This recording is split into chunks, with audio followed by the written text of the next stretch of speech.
Avez-vous déjà entendu parler d'enfants de Dieu, une lignée céleste mentionnée dans les Écritures, mais presque jamais expliquée?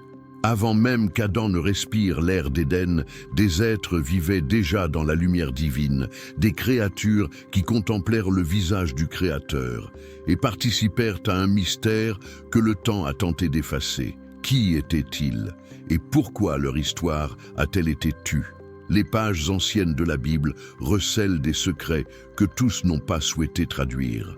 Dans la Genèse, un verset discret, presque caché, parle d'anges ou peut-être d'hommes d'un autre temps qui s'unirent aux filles des hommes, et de cette union naquirent des géants, appelés Néphilimon, passage si bref que beaucoup l'ignorent, et pourtant si puissant qu'il bouleverse notre conception de l'origine de l'humanité. Car s'il y avait enfants de Dieu avant Adam, le commencement n'est donc pas là où nous l'avons toujours cru. Imaginez l'impact de cette révélation. Avant même que l'argile ne devienne chair, il existait déjà une lignée porteuse de l'étincelle divine. Certains érudits les nomment des veilleurs, des messagers, voire des anges déchus. D'autres affirment qu'ils étaient les premiers reflets de la création, les prototypes de l'humanité. Quelle que soit la version, une chose est sûre, un événement survenu entre le ciel et la terre a à jamais altéré le destin de l'humanité. Et c'est peut-être pour cela que tant de textes anciens ont disparu, que tant de mots ont été censurés. Le livre d'Enoch, par exemple, décrit ces êtres avec une précision étonnante. Leur sagesse, leur rébellion et le châtiment qui les a séparés du Créateur. Mais pourquoi cette histoire a-t-elle été cachée? Qu'y avait-il de si dangereux en elle pour qu'il faille l'effacer? Cette vidéo ne traite pas de théorie, mais de révélation. Elle vise à comprendre ce que nous étions avant d'être appelés humains. Car si la Bible nous appelle les enfants adoptifs de Dieu, c'est parce qu'il y avait des enfants avant nous, et peut-être que notre histoire est en réalité un retour à ce que nous étions autrefois. Et c'est à ce moment précis que commence le voyage, entre lumière et chute, entre le divin et l'oubli. Car ce que vous allez entendre pourrait bien changer à jamais votre compréhension de la création elle-même. Avant de poursuivre, prenez une grande inspiration et laissez cette question résonner en vous. Et si notre origine était plus céleste que nous ne l'imaginons? Si ce récit vous touche d'une manière ou d'une autre, si vous ressentez au fond de vous qu'il existe des vérités cachées au-delà de ce qui vous a été enseigné, alors cette vidéo est pour vous. Laissez votre, comme maintenant, aimer ce message, non pas par simple politesse, mais comme un signe de votre désir d'approfondir cette quête spirituelle. Chaque j'aime permet à ce message d'atteindre d'autres personnes qui, comme vous, gardent le silence, attendant des réponses que la science et le temps n'ont pu leur apporter. Et je veux avoir de vos nouvelles. Laissez un commentaire ci-dessous. Avez-vous déjà ressenti qu'il vous restait quelque chose qui ne relève pas entièrement de ce monde? Une lumière ancestrale, une aspiration au ciel? Partagez ce que vous ressentez. Votre expérience pourrait bien être la clé pour quelqu'un qui cherche lui aussi à comprendre ses origines spirituelles. Et si vous ne faites pas déjà partie de cette communauté, abonnez-vous à la chaîne, activez les notifications. Ici, chaque vidéo est une découverte, une pièce perdue du grand récit divin. Ensemble, nous reconstituons une mosaïque oubliée, un appel à celles et ceux qui croient que la foi et le mystère sont indissociables. Maintenant, préparez votre cœur, car ce qui suit n'est pas seulement de l'histoire, c'est une révélation. Il existe dans la Bible des passages qui semblent avoir été écrits pour imposer le silence. Des mots qui brillent un instant, puis s'éteignent, comme s'ils gardaient un secret que le monde n'était pas encore prêt à entendre. En voici un. Et il arriva que les fils de Dieu virent les filles des hommes et qu'elles étaient belles. Genèse 6, 2. Peu saisissent la portée de cette expression. Fils de Dieu, avant Adam, avant la chute. Qu'est-ce que cela signifie? Imaginez la scène, une époque où la terre était encore vierge, où le ciel et l'humanité étaient intimement liés. Il n'y avait ni ville, ni religion, ni frontières. Il n'y avait que la création et le Créateur. Et au cœur de tout cela, une lignée céleste, des êtres qui voyaient Dieu face à face, connus sous le nom de Béné Elohim. Ceux n'étaient ni des anges au sens ordinaire du terme, ni des hommes comme nous. Ils étaient quelque chose entre les deux, des créatures de pure lumière, dotées de connaissances, de beauté et de puissance. Ceux, enfants de Dieu, ils furent témoins de la première aube, lorsque la voix divine résonna et donna naissance au néant. Et, d'une certaine manière, le cœur humain lui-même, et porte en lui l'écho de cet instant, une aspiration au ciel que nous ne pouvons expliquer. C'est peut-être pourquoi, même face à la modernité et à la raison, nous recherchons encore quelque chose qui transcende, quelque chose qui nous rappelle que nous venons d'un lieu plus grand que la poussière. Mais le mystère commence lorsque cette lignée sacrée décide de descendre. La tradition ancienne, et notamment le livre d'Enoch, évoque une chute différente de celle de Lucifer. La chute de justiciers des êtres subjugués par la beauté de la terre et qui choisirent de s'unir aux humains. Était-ce par amour, par curiosité ou par rébellion contre la limite imposée par le Créateur? Nul ne le sait avec certitude. Ce qui est certain, c'est que de cette rencontre naquit quelque chose de nouveau, un mélange de divin et de mortel. Ses descendants, appelés Néphilimon, les décrit comme des géants, des hommes illustres, de puissants guerriers, mais ils sont aussi le symbole d'un déséquilibre, d'une interférence du ciel et de la terre qui détonne. C'est comme si l'univers lui-même tremblait sous l'effet de cet événement. Les civilisations antiques ont laissé des traces de cette histoire dans la pierre et les mythes. Des dieux descendus du ciel, des héros quasi divins, porteurs de sagesse et de destruction. Les récits que nous appelons mythologie ne sont peut-être que des souvenirs déformés de cette époque oubliée.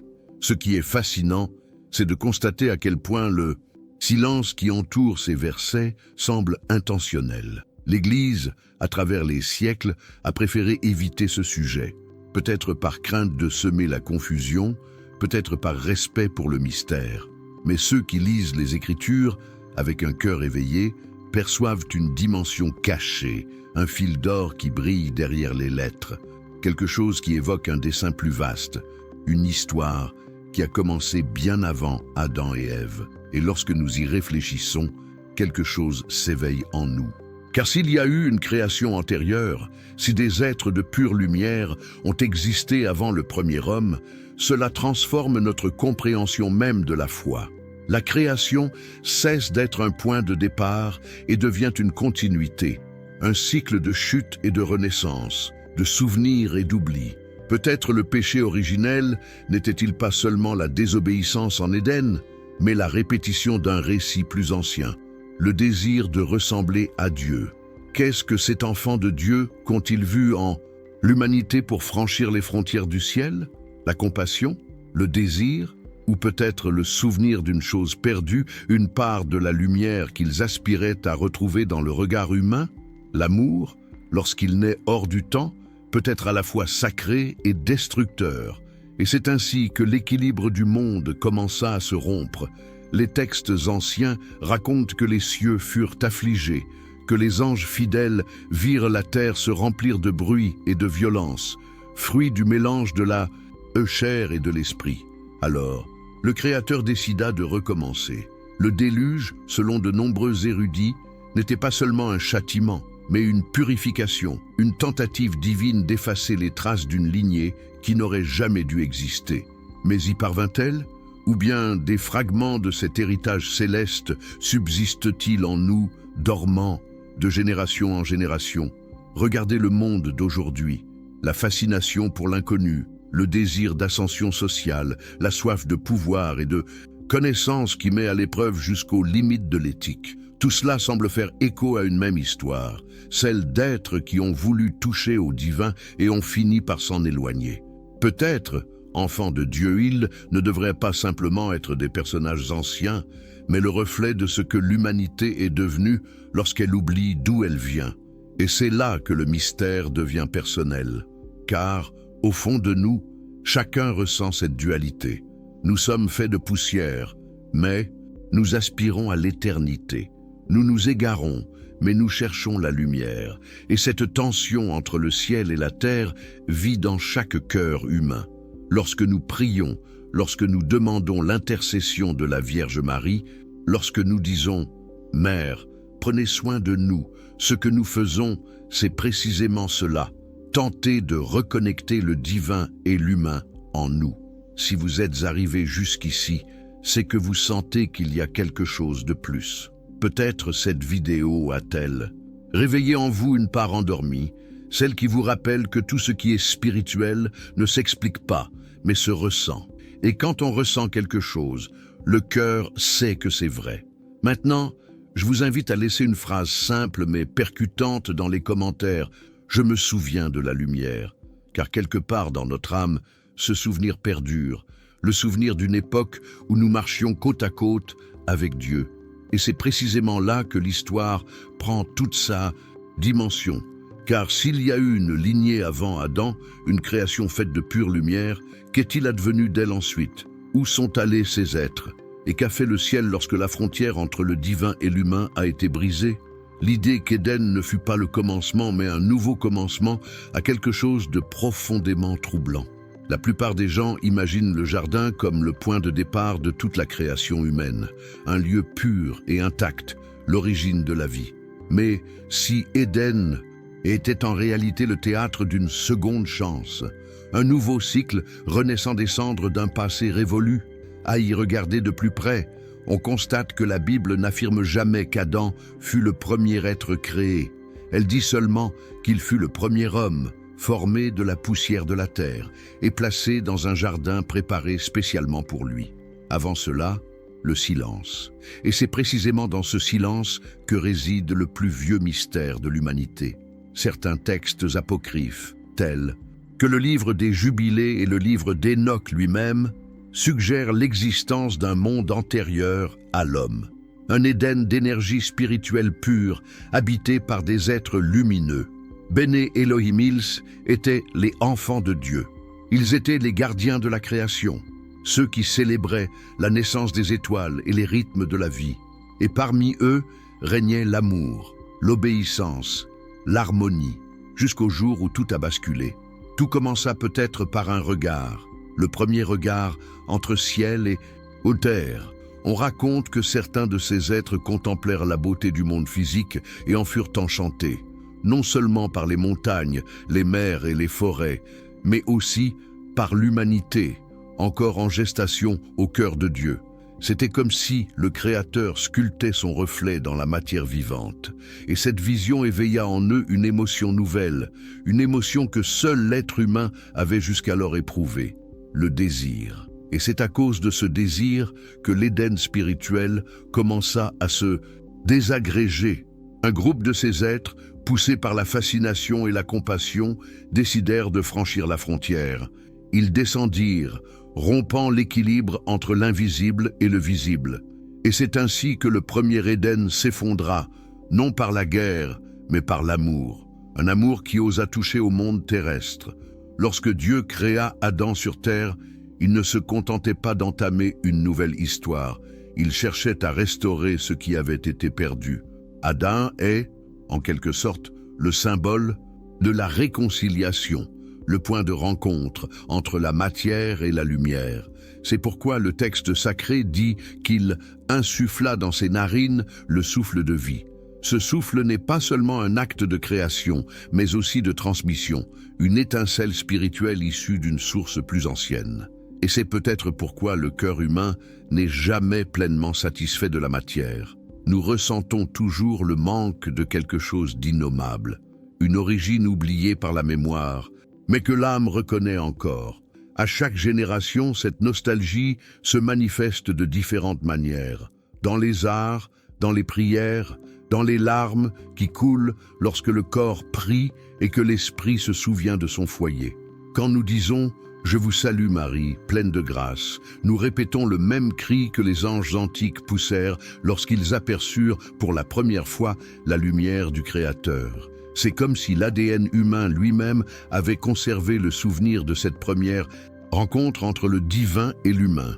Certains érudits pensent que l'Éden décrit dans la Genèse est en réalité une reconstruction symbolique, une tentative divine de rétablir le lien entre le ciel et la terre. Et Marie, des siècles plus tard, incarnerait l'accomplissement parfait de ce lien.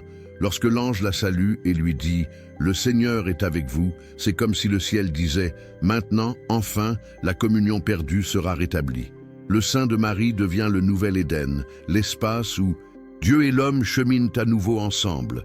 Mais le monde spirituel n'a jamais oublié ce qui s'est passé auparavant. La chute d'enfants de Dieu, elle, a laissé des traces qui ont traversé les âges, et beaucoup pensent que le mal même que nous connaissons aujourd'hui est né de cette rupture. Les anciens appelaient cela la corruption de la lumière.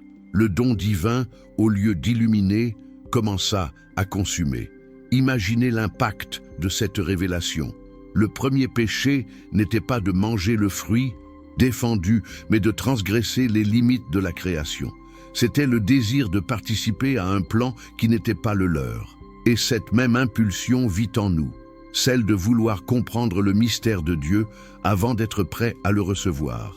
C'est ce même orgueil qui détruit, ce même désir qui fascine, ce même abîme entre l'amour et la chute. Et si, à un moment donné de l'histoire, le Créateur avait laissé des traces de ce premier monde, des marques cachées dans des symboles, des temples, des étoiles ou des textes perdus, et s'il n'avait jamais complètement effacé le souvenir de l'Éden d'antan, mais seulement voilé, attendant que l'humanité atteigne la maturité nécessaire pour le comprendre. C'est pourquoi, de temps à autre, des signes, des apparitions et des messages surgissent pour nous ramener à la lumière. Et ceux qui ont le cœur éveillé le reconnaissent. Ce n'est pas un hasard, c'est un souvenir. Et lorsque ce souvenir se réveille, tout change, car nous commençons à percevoir l'histoire de l'humanité non comme une succession d'erreurs et de chutes, mais comme une quête de retour, un chemin vers la maison. Mais avant de comprendre pourquoi ce retour est nécessaire, il nous faut affronter ce qui s'est réellement produit lorsque le ciel s'est mêlé à la terre, et ce que cette union interdite a déclenché. On dit que toute lumière, lorsqu'on oublie son origine, finit par se muer en ombre. Et c'est précisément ce qui arriva aux enfants de Dieu. Ce qui avait commencé comme un geste de fascination pour la beauté de la création s'acheva par la première grande rupture entre le ciel et la terre. Aucune guerre visible ne marqua ce moment, ni épée flamboyante, ni tonnerre. Ce qui se produisit fut plus subtil et plus tragique. Un choix. Des textes anciens racontent que ces êtres, submergés par la compassion et le désir, décidèrent de demeurer parmi les humains. Certains pensent qu'ils souhaitaient enseigner, partager leur sagesse et aider l'humanité à comprendre le sacré. D'autres affirment qu'ils étaient animés par un sentiment plus humain, un amour qui transcendait les limites du permis. En réalité, leur descente sur Terre créa une brèche. L'équilibre du cosmos fut rompu. Dans le livre d'Enoch, ces êtres sont appelés « veilleurs ». Ils observèrent la terre, subjuguée par la beauté des femmes et la vie florissante, jusqu'à ce que l'un d'eux, nommé Semjaza, propose l'impensable « Descendons et prenons pour épouses les filles des hommes ». L'idée en scandalisa certains, mais la fascination était irrésistible, et un à un, ils y consentirent. Le ciel se tut, et la chute commença. Ce ne fut pas une chute de corps, mais de vibration. Ceux qui étaient faits de lumière commencèrent à se revêtir de densité. Ils ressentirent le poids du monde, le contact de la chair, les limites du temps. Et, avec l'amour qu'ils découvrirent, vint aussi la douleur, car tout ce qui se mêle à l'humain porte en lui à la fois don et conséquence. De cette union naquirant des êtres hybrides, des géants, puissants, sages, mais déséquilibrés. Ils étaient les Néphilim, les hommes de renom, brièvement mentionnés dans la Genèse, comme un écho lointain d'un passé que l'humanité n'a jamais pleinement compris. Ces descendants devinrent puissants, mais leur puissance n'était pas pure. La sagesse des anges, mêlée aux instincts des hommes, engendra une génération qui se croyait l'égale de Dieu. Ils conquirent des terres, bâtirent des cités, enseignèrent les ars, l'astronomie et les enchantements. Ils introduisirent le fer, l'or, le son de la harpe et l'éclat des pierres précieuses. La civilisation prospéra, mais l'esprit se corrompit. Le don devint ambition, l'amour, pouvoir, le savoir, vanité. Et alors le monde commença à se déformer. Ce qui était sacré devint profane, et ce qui était lumière commença à se consumer. Les veilleurs, venus contempler la beauté de la création, en devinrent les prisonniers. Leurs enfants se multiplièrent, et avec eux, grandirent la violence, l'orgueil et une soif de domination. Le ciel observa en silence, et Dieu, qui jadis avait vu l'homme et dit « C'est bon », vit désormais la terre couverte de sang. De nombreux anges fidèles pleurèrent. On raconte que la terre elle-même gémit. Puis vint le décret. Le Créateur ordonna que les veilleurs soient emprisonnés dans de profonds abîmes et que leurs descendants soient effacés de la surface de la terre. Le déluge, qui serait plus tard considéré comme un châtiment, et pour l'humanité, marqua aussi la fin d'une lignée qui n'aurait jamais dû exister. Les eaux tombèrent du ciel comme des larmes, purifiant un monde souillé par l'excès de lumière. Mais l'histoire ne s'arrête pas là, car chaque chute laisse des traces. Certains croient que les esprits des Néphilim, ni tout à fait humains, ni tout à fait célestes, errent entre les deux mondes, corrompant ce qu'ils touchent et murmurant des secrets interdits à ceux qui osent les écouter.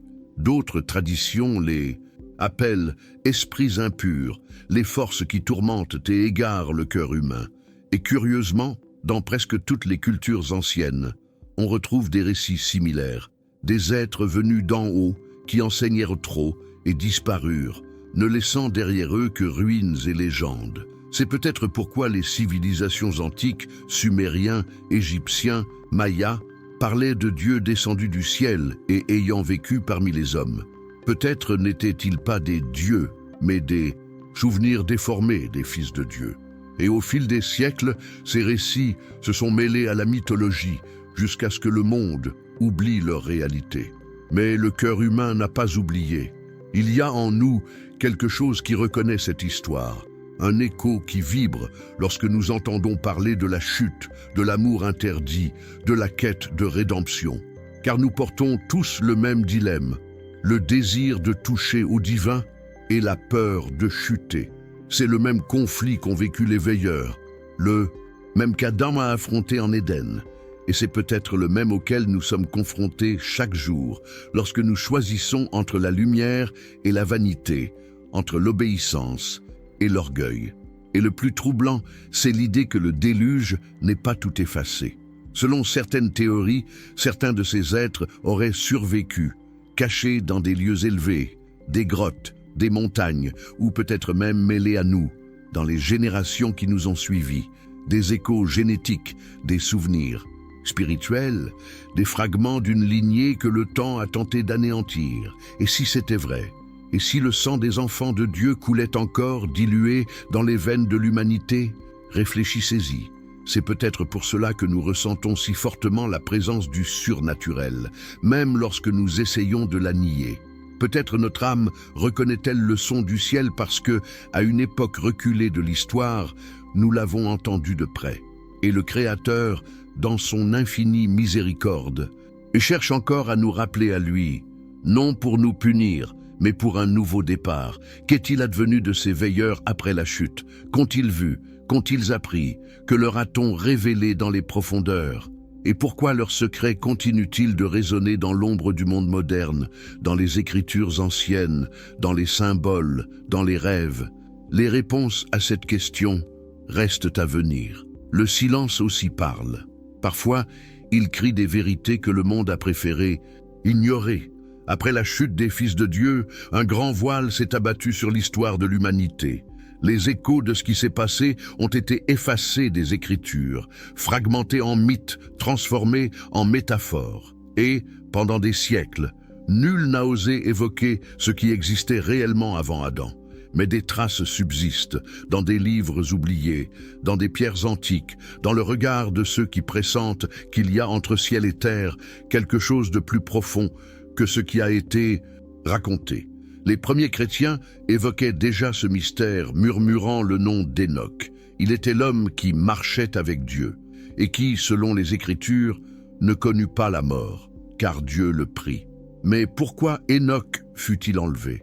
Et qu'a-t-il vu dans les cieux pour que son livre soit interdit si longtemps? Le livre d'Enoch est comme un portail qui s'ouvre sur l'invisible. Il décrit les actions des fils de Dieu, comment ils enseignèrent aux hommes l'usage des métaux, les enchantements, les herbes, la magie et l'art de la guerre. Et il révèle le moment où les cieux décidèrent de les réduire au silence. Pendant des siècles, ce texte fut considéré comme dangereux, non par manque de foi, mais par excès de révélation. Il était un miroir troublant, montrant que le mal ne jaillit pas toujours de l'enfer, mais parfois de la lumière même lorsqu'elle oublie son origine. C'est pourquoi la plupart des traditions religieuses préférèrent l'omettre, mais la vérité ne disparaît jamais, elle ne fait que se transformer. Les civilisations antiques appelaient ces mêmes êtres dieux, maîtres du firmament, astronautes divins.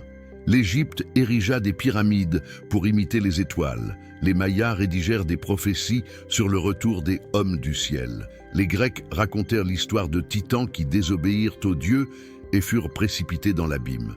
Tout cela, des langues différentes, un même écho. C'est comme si le monde entier se souvenait du même événement, mais sous des noms différents. Ce qui frappe le plus, c'est la convergence de ces récits, des êtres de lumière ayant enseigné des secrets à l'humanité, des civilisations ayant prospéré soudainement, puis l'oubli. Un effacement collectif, comme si une main invisible avait traversé les siècles, effaçant toute trace du passé. Mais le silence n'est pas toujours synonyme d'oubli. Parfois, il est une protection. Peut-être le Créateur a-t-il permis ce voile pour nous épargner, afin que l'homme apprenne à rechercher la foi et non le pouvoir, car la connaissance apportée par ses fils était une lumière trop vive pour des cœurs encore immatures. Et lorsque la lumière est touchée sans pureté, elle aveugle. La vérité est que, malgré le silence imposé, le souvenir du sacré est resté vivant. Chaque apparition, chaque miracle, chaque signe inexplicable est d'une certaine manière un rappel de ce que nous étions. Marie, lorsqu'elle apparaît à travers les siècles, à Fatima, à Guadalupe, à Lourdes, porte en elle ce même message voilé. Souvenez-vous de la lumière. C'est comme si chacune de ces manifestations était une brèche ouverte dans ce mur d'oubli.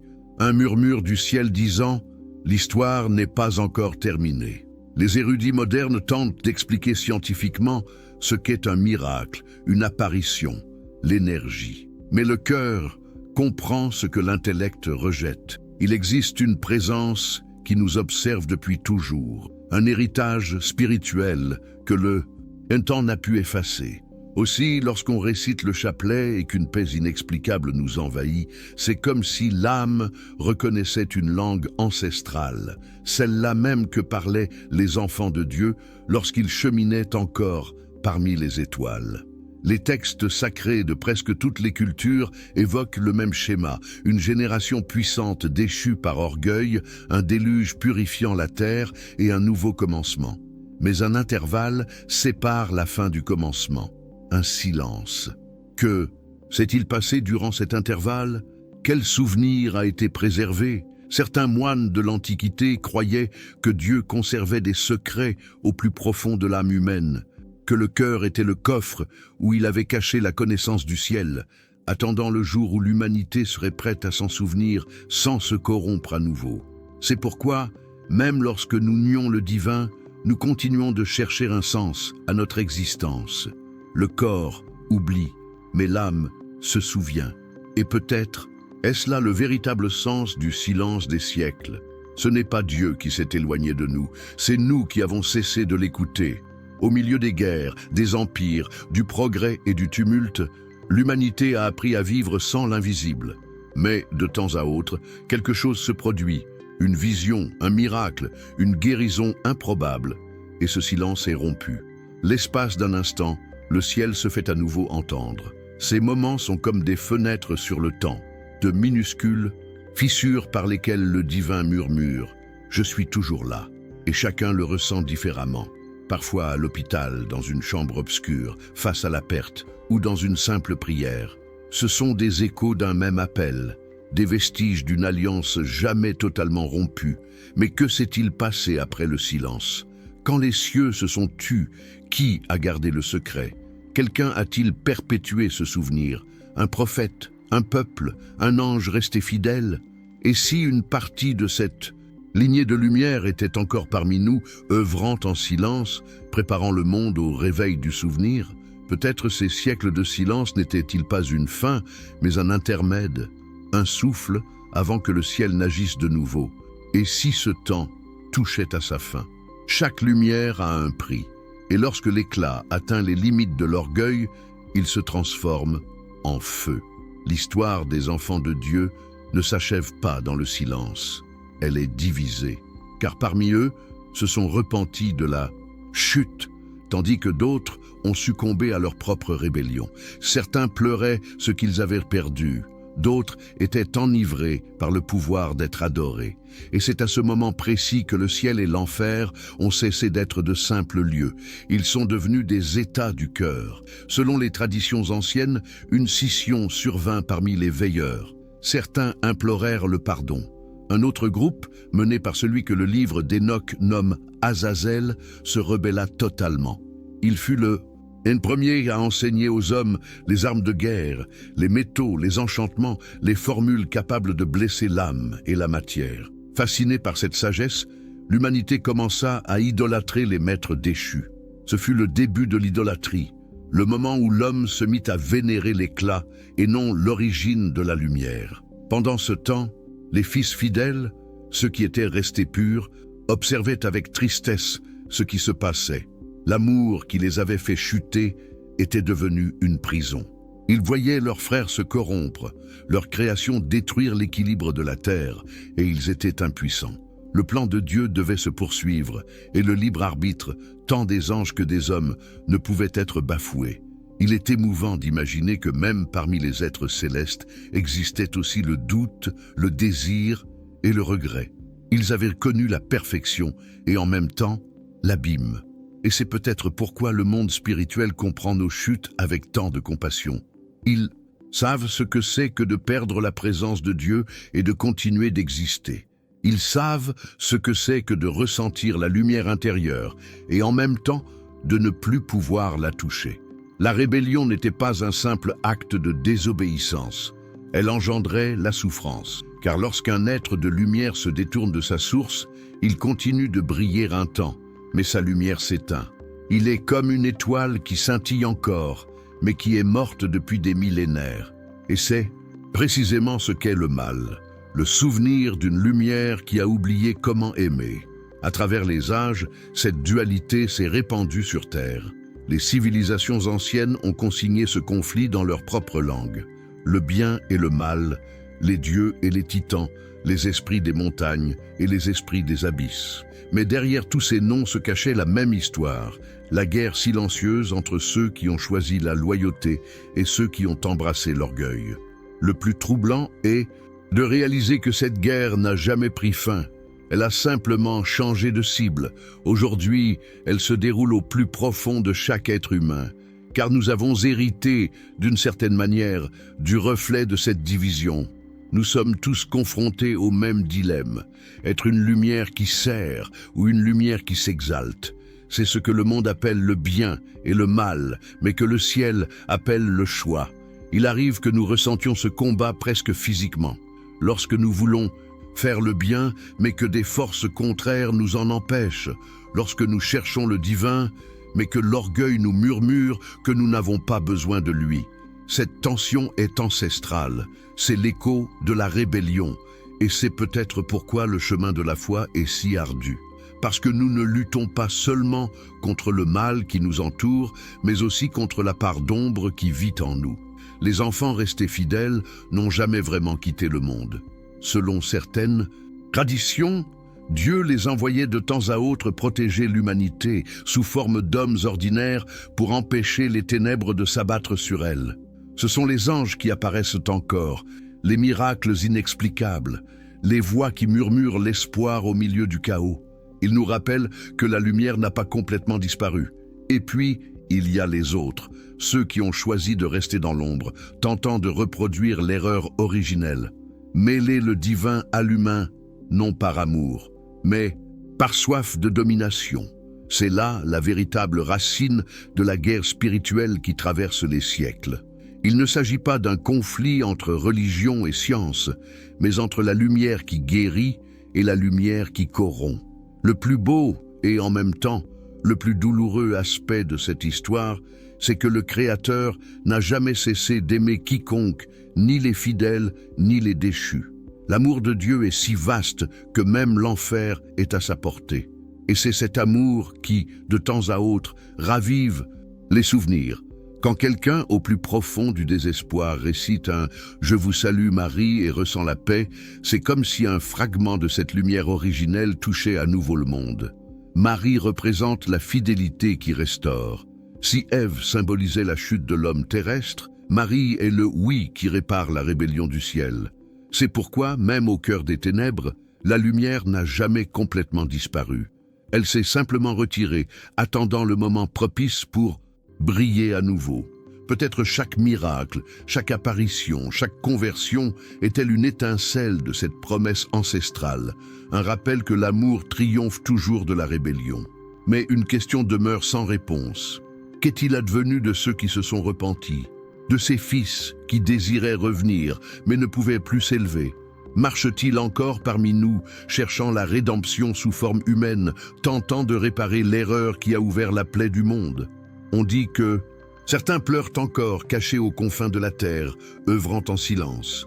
Et parfois, lorsqu'un miracle se produit, une guérison, une vision, une voix apaisante, il s'agit peut-être simplement de l'un d'eux, cherchant à se réconcilier avec la lumière. Et si tel est le cas, qu'est-ce que cela signifie pour nous, si même des êtres de lumière ont pu chuter et retrouver leur chemin? Qu'est-ce qui empêche l'homme, fait de poussière, d'en faire autant? Il y a en nous quelque chose d'inexplicable, une flamme silencieuse qui persiste, même quand tout semble éteint. Depuis l'origine, l'humanité a cherché le ciel non seulement du regard, mais aussi du cœur.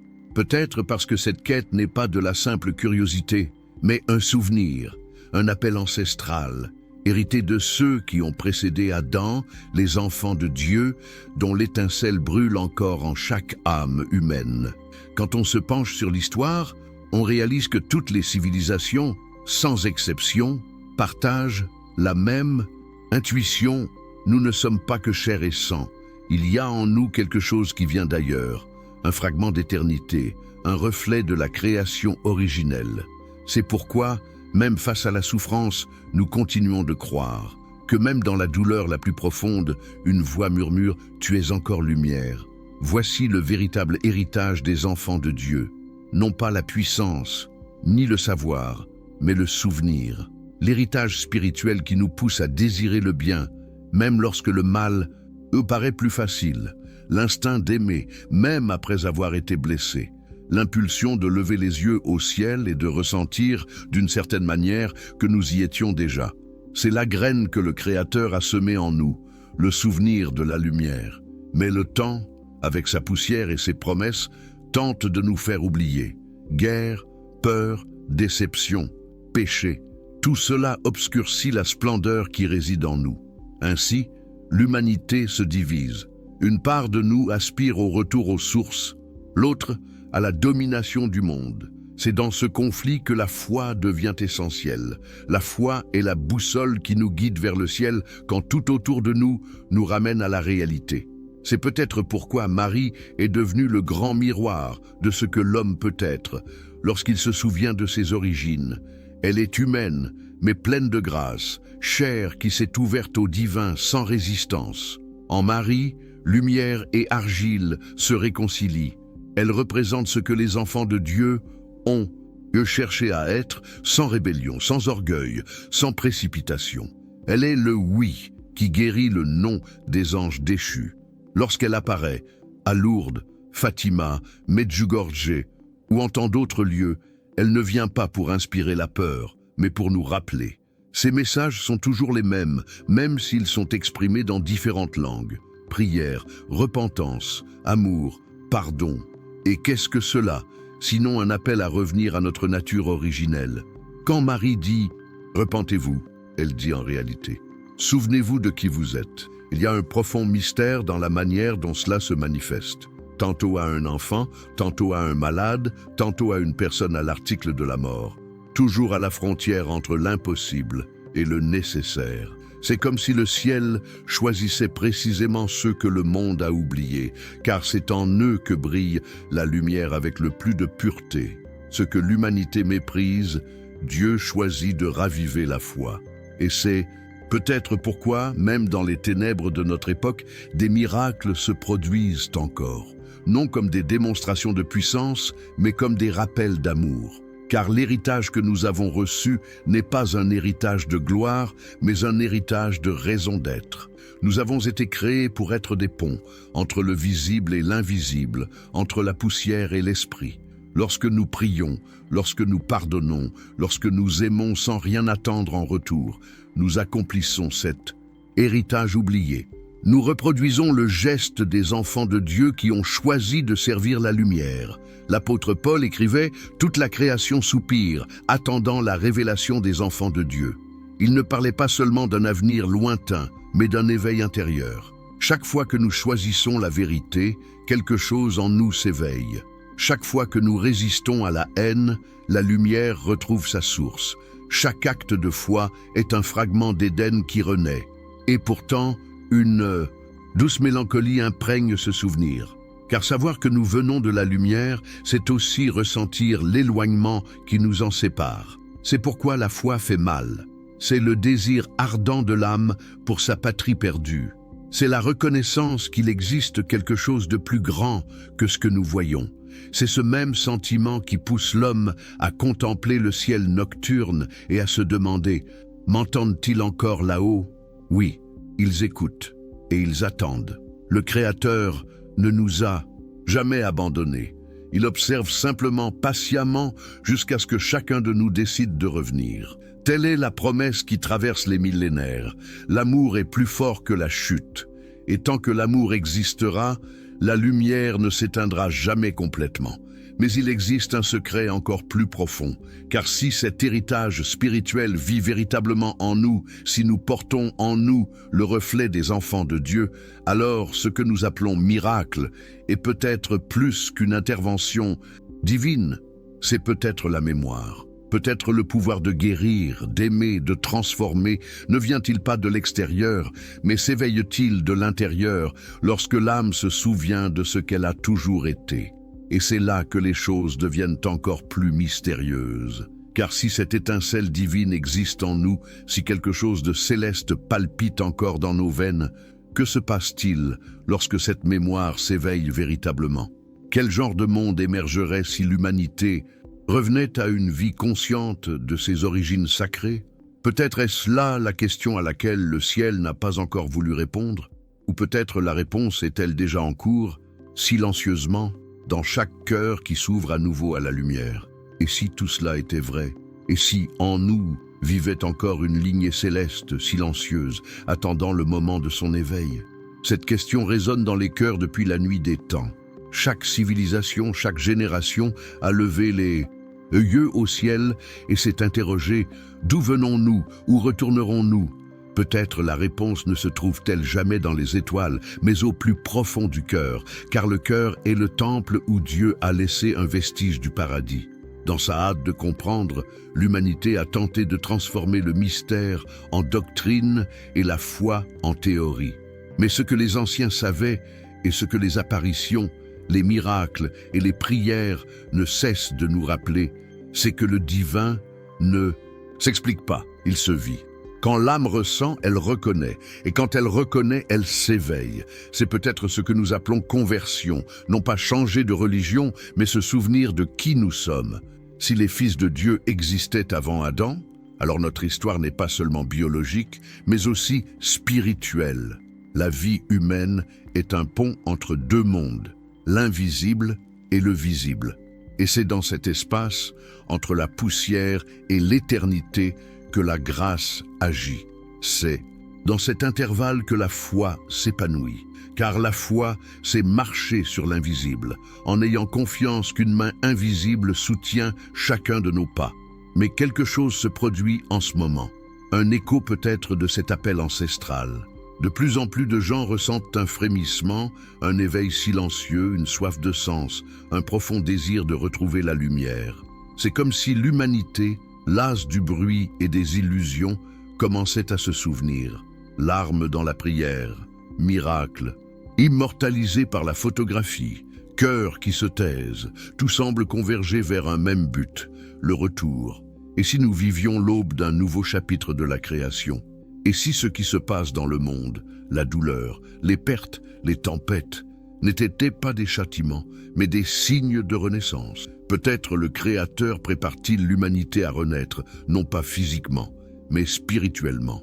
Et quiconque entend cet appel ressent quelque chose en moi, s'éveille. Les anciens prophètes annonçaient qu'avant la fin, le savoir se multiplierait et la foi serait mise à l'épreuve. Et c'est précisément ce que nous constatons aujourd'hui. La science s'efforce de déchiffrer l'univers, mais plus elle découvre, plus elle perçoit le mystère. La foi, à son tour, est mise à l'épreuve pour survivre dans un monde qui a oublié le sacré. Mais ce qui est oublié ne meurt pas, il attend seulement. L'âme humaine conserve le souvenir de la voix qu'il a appelée par son nom à l'origine. Et si la véritable fin n'était pas la destruction, mais la révélation, et si le jugement n'était pas la condamnation, mais le moment où l'homme se voit enfin comme un enfant, non seulement de la terre, mais de Dieu. Peut-être est-ce là le sens de tout cela, comprendre que l'amour qui nous a créés ne nous a jamais abandonnés, que même après notre chute, le ciel nous a accueillis à bras ouverts, attendant notre retour. Le plus beau, c'est que ce retour ne se produit pas en masse, mais intérieurement. Il commence lorsqu'une personne, dans le silence, s'agenouille et dit « Je me souviens de la lumière ». C'est à cet instant que le ciel se meut. C'est à cet instant que l'héritage des enfants de Dieu recommence à vibrer en nous. Car Dieu n'est pas loin. Il a toujours été là, attendant notre éveil. Marie, mère de tous les vivants, est le symbole le plus pur de cette vocation. Elle représente le lien entre le divin et l'humain, le commencement d'une création nouvelle. Lorsqu'elle apparaît, le ciel dit « Il est encore temps ». Ces messages ne sont pas des menaces, mais des rappels d'amour. Et chaque fois qu'une personne répond avec foi, une nouvelle étoile brille dans le firmament spirituel de l'humanité. Imaginez un monde où des millions de cœurs se souviennent simultanément. Un monde où la prière n'est pas une obligation, mais un acte de reconnaissance. Où le pardon cesse d'être une faiblesse et devient une force. Où l'amour, simple et silencieux, retrouve sa place centrale. Peut-être est-ce là le retour de la lignée perdue, non pas sous la forme d'êtres célestes descendant du ciel, mais dans l'éveil des êtres humains à la divinité qui réside en eux. Et lorsque cet éveil sera complet, ce que nous appelons miracle sera l'état naturel des choses. L'impossible ne sera plus l'exception. La foi ne sera plus une échappatoire, mais une vision. Et l'Éden cessera d'être un souvenir pour redevenir réalité. Mais d'ici là, le ciel continue d'appeler. Et chaque prière, chaque larme, chaque geste d'amour est une réponse. Le Créateur n'exige pas de hâte, seulement la présence. Il attend que chacun de nous se tourne vers son fort intérieur et entende l'écho de l'ancienne promesse. « Tu es toujours mon enfant ». Si vous avez ressenti quelque chose en écoutant cette histoire, si votre cœur s'est emballé à un moment donné, c'est parce que cette vérité vit en vous. Et c'est peut-être pour cela que vous êtes arrivé jusqu'ici. Car rien n'est dû au hasard. Et lorsque l'âme reconnaît l'appel, le retour a déjà commencé. Écrivez dans les commentaires, en signe de foi et de souvenir, « Je suis un enfant de la lumière ». Et gardez en mémoire ce qui va suivre, car la prochaine étape de ce voyage révèle ce que le livre d'Enoch n'a jamais voulu voir oublier. Si vous êtes arrivé jusqu'ici, ce n'est pas par hasard. Au fond de vous, quelque chose a reconnu ce message, quelque chose qui s'est souvenu de la lumière. Peut-être un frisson, un silence profond, une paix inattendue. Mais vous savez que vous l'avez ressenti. C'est le ciel qui touche votre cœur. C'est pourquoi je souhaite vous adresser une invitation très spéciale. Abonnez-vous à la chaîne dès maintenant. Ici, chaque vidéo est bien plus qu'une histoire. C'est une expérience spirituelle, une rencontre avec le divin qui vit en nous. En vous abonnant, vous dites à l'univers « Je veux demeurer sous cette lumière ». Et si ce message vous a interpellé, écrivez dans les commentaires. Je reçois. Cette simple phrase est un acte de foi, un sceau spirituel qui ouvre des chemins. Chaque commentaire est une prière écrite, et ensemble, nous formons une chaîne de lumière qui se répand à travers le monde. N'oubliez pas de laisser un like, chaque j'aime contribue à faire connaître ce message à d'autres personnes qui ont elles aussi besoin de se rappeler qui elles sont. Vous ne pouvez pas imaginer combien de vies peuvent être transformées par un geste aussi simple. Et avant de partir poursuivre le voyage, la vidéo suivante est déjà à l'écran. Nous y révélerons ce que le livre d'Enoch dit des veilleurs et du secret que le ciel a voulu dissimuler pendant des millénaires. Cliquez maintenant et suivez-moi, car l'histoire continue de s'écrire, et peut-être que le prochain miracle commencera avec vous.